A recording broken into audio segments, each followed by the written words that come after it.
মুখ্যমন্ত্রী ঝড়ের গতিবেগ বদলে দিতে পারে। খড়গপুরে দাঁড়িয়ে বলেছিলেন যে ঝড় আসছে, কোনো ভয় নেই, আমি দাঁড়িয়ে আছি।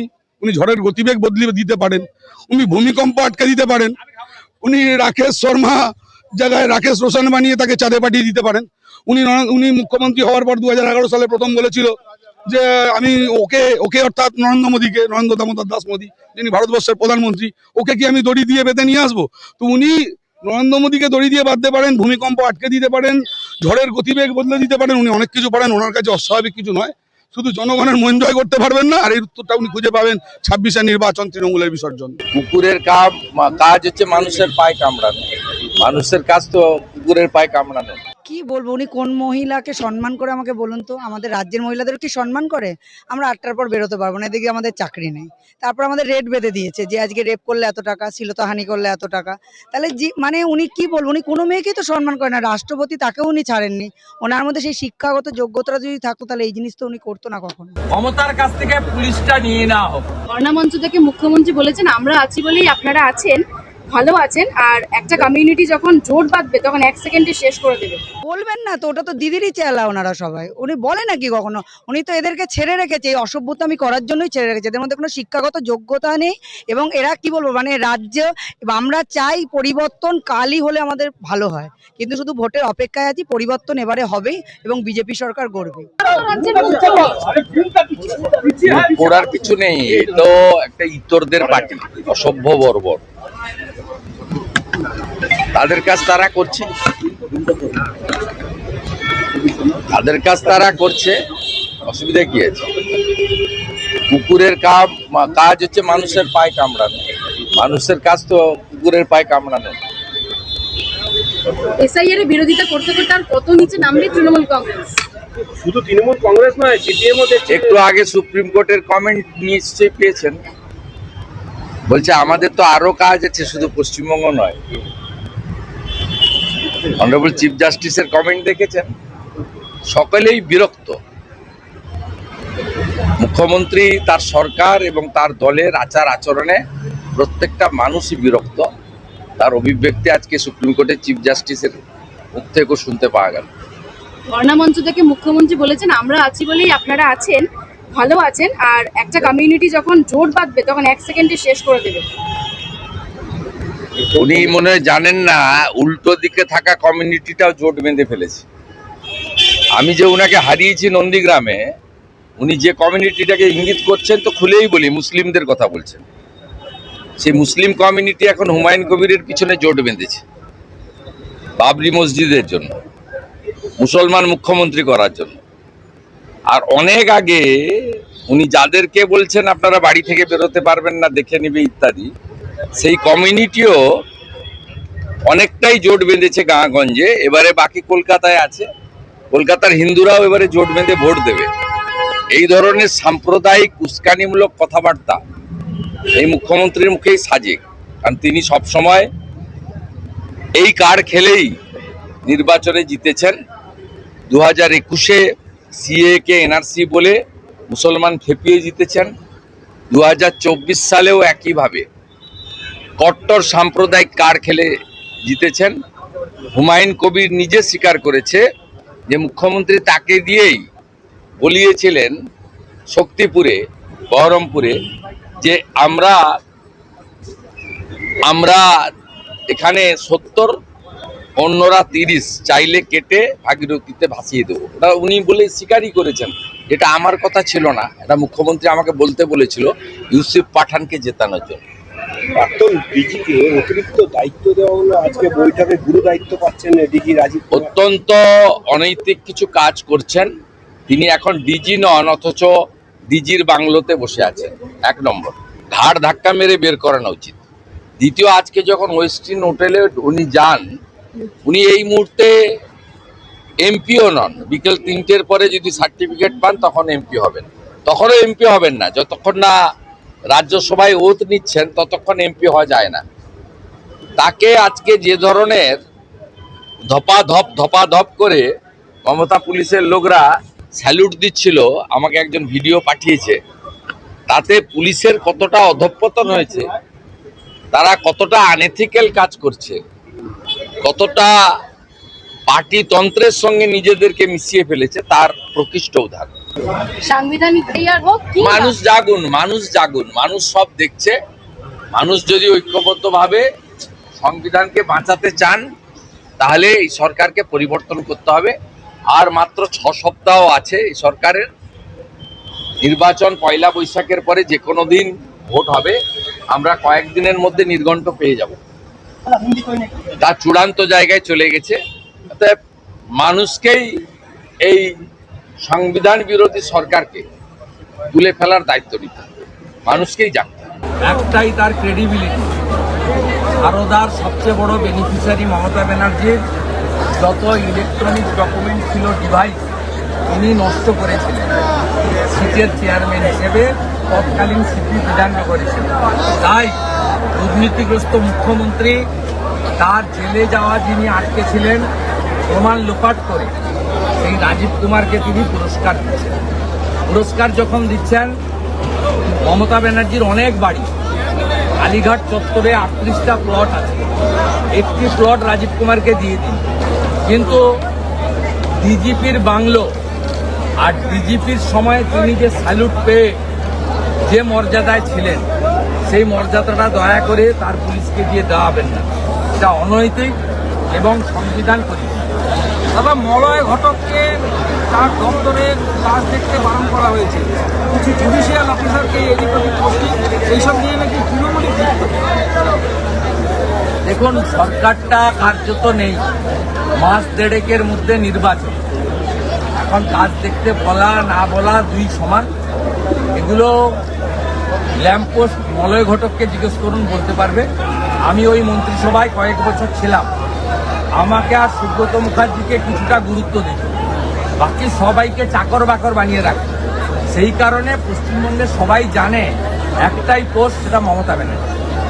তিনি পিয়ন, তিনি ক্লার্ক, তিনি এমপি, তিনি এমএলএ, তিনি পঞ্চায়েতের প্রধান, তিনি থানার ওসি, তিনি এসপি, আর বাকি সব ল্যাম্পপোস্ট। ল্যাম্পপোস্ট মলয় ঘটকই এই প্রশ্নের উত্তর দিতে পারবে। আমাদের উত্তর দেওয়া, আমরা সবাই লেগে আছি কত তাড়াতাড়ি ভোট ঘোষণা হবে আর কত তাড়াতাড়ি পশ্চিমবঙ্গের মানুষ জামাতিদের হাত থেকে পরিত্রাণ পাবে। এসআইআর নিয়ে মানুষ এখনো হয়রানি হচ্ছে, অনেকে অভিযোগ করছে। কি বলবেন? কোনো হয়রানির কিছু নেই। এসআইআর এ প্রথম দফায় মৃতদের বাদ গেছে, ভুয়া ভোটারের বাদ গেছে। দ্বিতীয় যে 7 লাখ বাদ গেছে, তাতে আনম্যাপিং এ অনেকে বাদ গেছেন, যাদের মধ্যে বাংলাদেশ থেকে 2002 পরে আসা হিন্দুরাও কিছু আছে। তাদেরকে আমার অনুরোধ এবং পরামর্শ, সিএএতে যারা আবেদন করেছেন 91,000, তারা কয়েক হাজার ইতিমধ্যে সার্টিফিকেট পেয়েছেন। এই সিএ এর বিরোধিতা মমতা ব্যানার্জি করেছিলেন, বাংলাদেশি হিন্দু শরণার্থীদের বিরোধিতা তিনি করেছিলেন। আজকে যারা এখনো সিএএতে আবেদন করেন, নাম বাতিল হয়েছে আনম্যাপ থাকার জন্য, 2002 পরে আপনারা আসার কারণে আপনারা নিশ্চিন্তে সিএএতে আবেদন করুন। মোদিজি আছেন, কোনো হিন্দু শরণার্থী ধর্ম বাঁচানোর জন্য, প্রাণ বাঁচানোর জন্য যারা পশ্চিমবঙ্গে এবং ভারতে এসছে, তাদের কেউ কেশাগ্র স্পর্শ করতে পারবে না। আর বাকি যে 60 লক্ষের প্রশ্ন বলছেন, এতে কিছু নাম পদবীর বানান ভুল আছে, সেটা হবে, কিন্তু এর একটা বড় অংশ বাংলাদেশি মুসলিম অনুপ্রবেশকারী।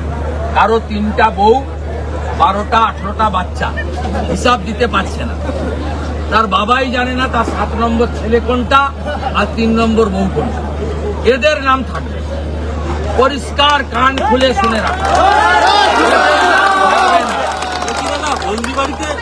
এদের নাম থাকবে না। ফাইনাল ভোটার লিস্ট বেরিয়ে গেছে, আমরা চাই ইমিডিয়েট ভোট ঘোষণা হোক এবং মমতার কাছ থেকে পুলিশটা নিয়ে নেওয়া হোক। DG, chief secretary, home secretary, সব এসপি বদলে দেওয়া হোক। এখানকার আইসিও হলদিয়াতে ছিল, সুকমল বেটাকে চিনি, ভোট ঘোষণা হলে একেও সরিয়ে দেওয়া দরকার আছে। মুখ্যমন্ত্রী অভিযোগ করেছে যে তার ধর্ণা, আজকে যদি অমর রায় প্রধান, কমল গুহরা বেঁচে থাকতেন, এরা প্রথম মমতার বিরুদ্ধে আন্দোলন। বিশ্বাস আমার। আরেকটা বিষয়, রাজীব কুমারের বাড়িতে সিবিআই কেন? ধর্নায় পিসি। ফিরহাদ হাকিম গ্রেপ্তার হবে করবে সিবিআই কেন? ধর্নাতে পিসি। সিএ করে হিন্দু শরণার্থীদের নাগরিকত্ব দেওয়া হবে কেন? ধর্নাতে পিসি। এই ধর্ণা মঞ্চে নাকি আপনারা আবার ঘন ঘন ধর্নায় বসেন পিসি। এখন ধর্নায় বসেছেন বাংলাদেশি মুসলিম অনুপ্রবেশকারীদেরকে ভোটার তালিকায় নাম রাখতে হবে, তাই ধর্নাতে পিসি। আর পিসিকে দেখে তার কর্মচারী উদয়ন গুহ, যে তার নিজের বাবাকেও চোর বলেছিল, তিনি এখন দিনাটাতে ধর্নায় বসেছেন। ওখানে 37,000 বাংলাদেশি মুসলমানের নাম ভোটার তালিকায় নেই। উনি নিশীথ প্রামাণিকের কাছে 21-এ হেরেছেন, 2016-তে অশোক মণ্ডলের কাছে হেরেছেন। এবারে 1.5 মাস পরে বিজেপির যে দাঁড়াবে, বুথের সভাপতিও যদি দাঁড়ায়, বেটা উদয়ন গুহ অনেক ভোটে হারবে। মোদিজি কি কতটা সম্মান করে ওনাকে, এটা প্রত্যেকে জানে। উনি একজন আদিবাসী মহিলা হওয়া সত্ত্বেও উনি রাষ্ট্রপতি হয়েছে এবং ওনাকে সেই যোগ্যতারা মানে যোগ্য সম্মান দিয়ে উনি আজ অব্দি রেখেছেন। কিন্তু এই রাজ্যে এসে মমতা ব্যানার্জি ওনাকে কি করলেন? উনি তো রাজ্যের মহিলাদের সম্মান দেন না, প্লাস রাষ্ট্রপতিকেও উনি অসম্মান করলেন। ব্রহ্মপুত্র বলছেন যিনি তৃণমূল করে না তিনি বাঙালি নন। উনি তো সবাইকে অনুপ্রবেশকারী বলছেন। উনি নিজে বাঙালি হয়ে সারা জীবন বাঙালির এগেনস্টে কথা বলেন। উনি কিভাবে ক্ল্যারিফাই করবেন? উনি তো প্রণামের জায়গায় গিয়ে নরেন্দ্র মোদীকে কি বলে এটাকে আদাব আদাব আদাব দেখাচ্ছেন। তো আমরা জানি না এইসব নাম টাম কি বলে টলে, আমরা তো নিতান্তই বাঙালি। তো সেই অর্থে এই আদাবটাও আপনি বলে দিলেন, তবে জানতে পারলাম। তো এই ব্যাপারে আমরা একবারই অবগত নয়। ওনার ভাষা জ্ঞান নেই, উনি কখন কাকে কি বলছেন খুব কমন, মানে আমরা আশ্চর্য হচ্ছি না, কারণ আমরা দীর্ঘ 15 বছর অভিজ্ঞতা থেকে আমরা এটাই সঞ্চয় করেছি। আসলে দেখুন, একটু আগে আমাদের রাজ্য সভাপতি শ্রমিক ভট্টাচার্য বলেছিলেন কথা বলার সময় যে উনি মা দুর্গাকে বাদ দেননি, বলেছেন আপনি আমার কার্নিভালে আপনি স্যালুট দিতে যাবেন, আর আমি মানে একটার পর একটা দুর্গা প্রতিমা যাবে, মমতা ব্যানার্জি কার্নিভালে দাঁড়িয়ে থাকবে, তারা স্যালুট দিতে যাবে। উনি ইন্ডি জোটে গেছিলেন, ইন্ডিয়া জোটে যে উনি বানিয়েছিলেন সেই জোটে উনি অল ইন অল হতে গেলেন। আজকে ইন্ডিয়া জোটের অস্তিত্ব বিলীন হয়ে যাওয়ার পথে, মানুষ জানে, সেটা মানুষ অবগত। আজকে সোশ্যাল মিডিয়া এতটাই স্ট্রং, দেখুন আলাদা করে নেতার বক্তৃতা শোনার খুব প্রয়োজন কমই হয়, প্রত্যেকটা মানুষ অবগত। উনি কাউকে বাদ দেননি, সবাই নাকি বাংলার মানুষ, সবাই ওনার সাথে। তাহলে এই যে বিপুল জনসমারোহ, এরা কারা? এরা কি মঙ্গল গ্রহ থেকে এসছে? এরা অন্য কোনো গ্রহ থেকে এসছে? না আমার কোশ্চেন। পরিবর্তন সংকল্প সভায় এই সভাটা আমরা সার্বজনীন করেছি। আমরা দেখুন, এটা আমি একদম ব্যক্তিগত মতামত দিচ্ছি, আমরা প্রচুর লোকের থেকে এরকম, আপনারা সোশ্যাল মিডিয়া আপনারা আরো ভালো জানবেন যে প্রচুর লোকের জনসমর্থন। এই যে আমরা যখন পরিবর্তন যাচ্ছি, বয়স্ক থেকে বাচ্চা পর্যন্ত কেউ বেলুন নিয়ে, গেরুয়া বেলুন নিয়ে, কেউ উপর থেকে হাত তুলেছে। গেরুয়া শান্তির প্রতীক। আমাদের রাম নামে ভয় নেই, রাম নামে ভূত পালায়, আরেকজন পালায় মাননীয়া, এছাড়া রাম নামে কেউ পালায় না। আজকে যে রামের নামে হিন্দু সনাতনীদের জন্য যে জনজোয়ার, এই জনজোয়ার উনি মেনে নিতে পারছেন, ওনার ব্যক্তি স্বার্থে হাতছানি হচ্ছে। উনি বুঝে গেছেন যে ভূমিকম্পের সঙ্গে আস্তে আস্তে ওনার চেয়ারটাও আস্তে আস্তে কাঁপতে শুরু করেছে, তাই উনি ভুলভাল বকছেন। ওনার কথাকে এত পাত্তা দেওয়ার কিছু নেই। মানুষ জানে যে নির্বাচনের ফলাফল কি হবে। 39% তো পেয়েছিলাম, এরা তো কেউ মঙ্গল গ্রহ থেকে আসেনি। এটা 60% হতো যদি না ওনার ফলস ভোট, ব্যালট লুট বা ইত্যাদি ইত্যাদি গুন্ডা বাহিনীর প্রয়োগ ইত্যাদি না হতো, তাহলে জিততে পারতো। মানুষ আমাদের সাথে আছে। অনেক মানুষ বলছে যে আমরা বিতস্তত বাড়ির সামনে বোমগুলি লেগে যাবে, আমরা পিছন থেকে সমর্থন করছি। জনজোয়ার আমরা রাস্তার ধারে দেখতে পেয়েছি। 26-এর নির্বাচন তৃণমূলের বিসর্জন। ধন্যবাদ। প্রথমে বলি, এটা সম্পূর্ণ মিথ্যা কথা। এলকে আডবাণীর বাড়িতে যখন ওই পদ্ম মানে আমাদের ভারতবর্ষের যে শ্রেষ্ঠ সিভিলিয়ান অ্যাওয়ার্ড ভারতরত্ন দেওয়ার সময়, যেহেতু ওনার শরীর অসুস্থ ছিল, সেই সময় রাষ্ট্রপতিজি নিজে গিয়েছিলেন, সঙ্গে প্রধানমন্ত্রী ছিল, আরও অনেকেই ছিলেন। ওই এলকে আডবাণী কি এত গরিব যে ওই বাড়িতে মাত্র 2টো চেয়ার, আর কোনো চেয়ার ছিল না? আমরা তখন দেখেছি, লাইভ টেলিকাস্টে দেখেছি। সেই সময় সব মানে আরো অনেকে ছিলেন, শুধু ওই প্রধানমন্ত্রী এবং রাষ্ট্রপতি গিয়ে ওদের আমাদের ভারতরত্ন তুলে দিয়েছে সেটা না। অমিত শাহজি ছিলেন আমাদের ভারতের সেই সময় তদানীন্তন সভাপতি। আমার খুব, আমি যদি ভুল না করি, জেপি নাড্ডাজি ছিলেন, আরো অনেকে ছিলেন, সকলে বসেছিলেন। আমরা লাইভ টেলিকাস্ট দেখেছি। সেখান থেকে এআই এর মাধ্যমে মাত্র 2জনকে দেখিয়ে, মানে এলকে আডবাণী এত গরিব, ওর বাড়িতে রাষ্ট্রপতিকে বসা দেওয়ার জন্য একটা চেয়ার ছিল না। এটা হতে পারে? কেউ বিশ্বাস করবে না। এরা সকলে জানে, এরা যে এআই মাস্টার। এরা এদের যে মেইন বসে আছে ডেরেক ওব্রায়েন, আর এই যে এখানে বাংলায় যে বসে আছে কি ভাটাংশু, বাটাংশু বলা হয় যাকে, এরা এআই জেনারেটের হেয়ার মাধ্যমে এইসব পিকচার জেনারেট করে বাজারে ছাড়ছে। তাতে কিছু লাভ নেই, ও যা করে গিয়ে মানে মুখ্যমন্ত্রী যা করেছেন এর কোনো ক্ষমা নেই। আদিবাসী সমাজ ভুগছে, মানে উতলাচ্ছে। প্লাস এটা শুধু আদিবাসী সমাজের অপমান নয়, আমাদের সমগ্র পশ্চিমবঙ্গবাসীর অপমান। সারা ভারতবর্ষে আমাদের মুখ একেবারে ঝুঁকে গিয়েছে। অতএব এই এআই জেনারেট পিকচার দিয়ে এটাকে ধামাচাপা দেওয়া যাবে না। মমতা ব্যানার্জি রাজ্যের মুখ্যমন্ত্রী হিসাবে, একজন মহিলা মুখ্যমন্ত্রী হিসাবে সমগ্র রাজ্য জুড়ে মহিলাদের কোনো সম্মান নেই। সর্বত্র সর্ব পর্যায়ের মহিলাদের, এখানে মারা তাদের শিক্ষিত সন্তানদের দেখছেন তারা রাস্তার মধ্যে বসে আছেন তাদের প্রতীক্ষিত চাকরি কর্মসংস্থানের উদ্দেশ্যে। একই রকম ভাবে আমরা দেখতে পাচ্ছি যে ঘরের খেটে খাওয়া মেয়েটি রাস্তা দিয়ে যখন ফিরে আসছে, তাকে তার হাত ধরে টেনে একদল পিশাচ তার শরীর নিয়ে খেলতে নামছে, আর সেই শরীর নিয়ে যখন খেলা শেষ হয়ে যাচ্ছে, যখন আপনাদের মিডিয়া বন্ধুরা সেগুলো প্রকাশ করছে, সেই মেয়েটির চরিত্র হননের চেষ্টা করছেন রাজ্যের মুখ্যমন্ত্রী। তো তার কাছে এর বেশি আমাদের প্রত্যাশা কিছু নেই।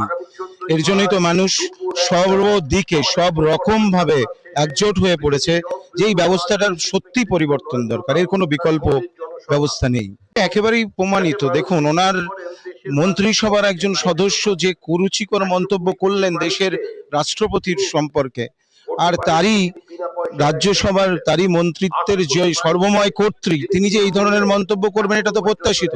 এবার আমাদের বাঙালিদের মাদের বোনেদের উপজাতি সম্প্রদায় জনজাতি সম্প্রদায়কে সিদ্ধান্ত নিতে হবে তারা এই মুখ্যমন্ত্রীকে গ্রহণ করবেন নাকি তাকে বর্জন করবেন, এর বাইরে কোনো বিকল্প নেই। আচ্ছা, টিএমসি করলে বাঙালি আর টিএমসি না করলে অবাঙালি, তাকে সার্টিফিকেট উনিকে দিতে হবে নাকি?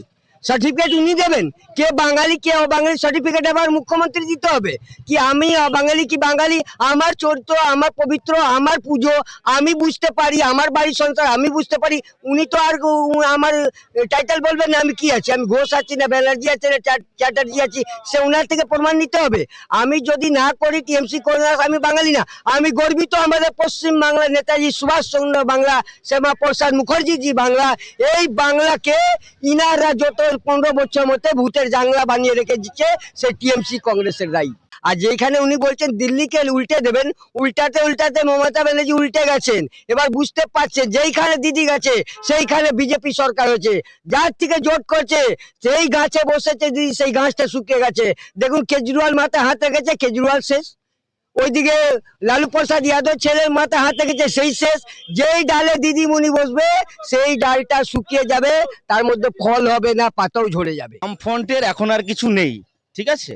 আর বামফ্রন্ট মানুষকে বোকা বানানো ছাড়া কিচ্ছুই করেননি, এটা ইতিহাস সাক্ষী। যখন থেকে হয়েছে এরা ইতিহাস বিকৃত করেছে আর এখনো পর্যন্ত করে যাচ্ছে, ঠিক আছে? কিছু নেই। তো এরা জানে যে বিজেপি যদি আগামী দিনে আসে পশ্চিমবাংলার বুকে ক্ষমতা নিয়ে, তো আর কোনোদিন যাবে কিনা সন্দেহ আছে। তার কারণ যে স্টেটগুলোতে বিজেপি কাজ করছে বা নরেন্দ্র মোদী কাজ করছে, আজকে সারা বিশ্বের একজন জননায়ক নেতা হিসাবে বিবেচিত হয়েছে। কারণ কি? নিশ্চয়ই কিছু তো হয়েছে, মানুষ দেখছে চারিদিক থেকে, এখন শিক্ষিত সমাজ দেখছে, তাই তো? তা শিক্ষিত সমাজ যদি দেখে, স্বাভাবিক জিনিস, উনি কোনোদিনও চাইবেন না, ঠিক আছে? উনি তো আর বাঙালির মধ্যে ছিলেন না, নামটাই মৈত্র, কিন্তু বাঙালি যদি হতেন তাহলে বাঙালি এই কথাটা বলতেন না যে যারা তৃণমূল করে না তারা বাঙালি নয়। তাদের মধ্যে এক নেতা তো আছেন ফিরহাদ হাকিম। সেই ফিরহাদ হাকিম কি বলেছিলেন যে যারা অন্য ধর্মের বিশ্বাসী তাদের দাওয়াতি ইসলাম নিয়ে নিয়ে তাদের নিয়ে এসে আমাদের ইসে নিয়ে আসতে হবে, নিয়ে এসে আমাদের ভাষায় 50% আগামী 50% উর্দুতে কথা বলবে। তাহলে এই মহামিত্র যেই দলেরই সাংসদ, সেই দলেরই একজন বরিষ্ঠ কার্যকর্তা বরিষ্ঠ নেতা, সেই ভাষা বলে তাকে কি বলবেন? তাহলে সে কি বাঙালি না? সে কি থাকবে বাঙালি? এটা তো পশ্চিমবঙ্গের ধর্ম দেখা যাচ্ছে। বিশেষ করে তো এই যে মুখ্যমন্ত্রী আছে আপনার মমতা বন্দ্যোপাধ্যায়, উনি তো দেখা যাচ্ছে যে কোনো কোর্টে যেখানে যায় সেখানে হেরে যাচ্ছে। সুপ্রিম কোর্ট বলেন, হাইকোর্ট বলেন, ভারতবর্ষের কোনো কোর্টে উনি তেমন এটা জিততে পারছে না। হয়তো অন্য কোনো রাষ্ট্রের অন্য কোনো দেশের যদি সুপ্রিম কোর্ট হাইকোর্টে যায় তাইলে হয়তো জিততে পারে। কারণ ওনার চিন্তাধারাটা হয়েছে যে বাংলাদেশ পাকিস্তান এই ধরনের যে সন্ত্রাসবাদী কার্যকলাপ যে বা যারা করে এদের সাথেই ওনার সম্পর্কটা বেশি। তবে আগামী দিনে উনি যে কার্যকলাপ শুরু করছে, যদি 26-এর নির্বাচনে এই মমতা বন্দ্যোপাধ্যায় যদি ক্ষমতায় থাকে তাহলে পশ্চিমবঙ্গের বুকে একটা বিশাল ধরনের সন্ত্রাসী কার্যকলাপ উনি সৃষ্টি করবে। আমাদের একটা প্রোটোকল আছে, আমাদের একটা নিয়ম আছে।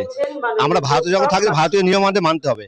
যখন একদম আসবে সেটা প্রোটোকলে থেকে পড়ে তাকে যে সর্বোচ্চ যে ক্ষমতা আছে তাকে রাষ্ট্রপতিকে সম্মান দেখাতে হয় এবং তাকে রিসিভ করতে হয়। এখন আমরা যদি সে প্রোটোকলটা না মানি, সে নিয়মটাই না মানি, তাহলে কি করে হলো? কারণ তাহলে আমরা কোন দেশে বাস করি? এটা তো একটা দেশের নিয়ম, এটা তো কেউ ব্যক্তিগত নিয়ম না, কারো মানে কারো চাপাই দেওয়া নিয়ম না, বা কোনো পার্টিরও নিয়ম না। এটা আমাদের জাতির নিয়ম এবং এবং আমাদের দেশের নিয়ম। সে নিয়মকে সবাইকে মানতে হবে, এই মান্যতা দিতে হবে। এটা তো এটা যদি সে না মানে, সেটা তো আমাদের ব্যর্থ, আমাদের দুঃখ।